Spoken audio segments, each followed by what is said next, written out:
দুটো আইনের লড়াই হচ্ছে। কয়টা আইন? সবাই বলেন কয়টা আইন?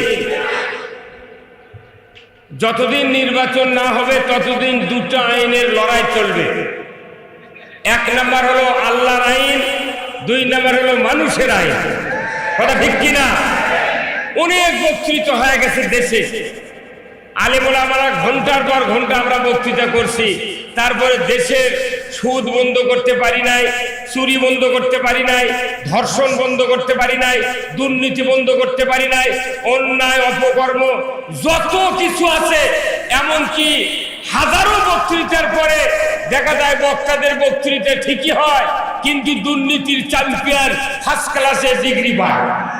হ্যাঁ, কথা বলেন না কেন? তাহলে বোঝা যাচ্ছে আলিমের বক্তৃতা দিয়ে পৃথিবীর পরিবর্তন হবে না। কার বক্তব্য দরকার?